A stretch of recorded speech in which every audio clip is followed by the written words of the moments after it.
ഹിന്ദു പുരാണങ്ങളിൽ ഏറ്റവും പേരുകേട്ട ഒരു പേരാണ് ശിവൻ എന്നാണ്.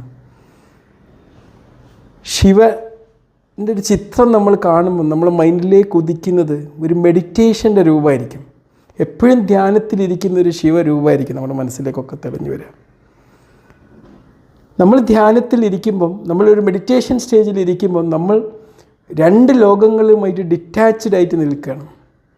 ഏറ്റവും ബൃഹത്തായ നമ്മുടെ ആന്തരിക ലോകം, വളരെ ചെറിയ ബാഹ്യലോകം, അങ്ങനെ പറയേണ്ടത്.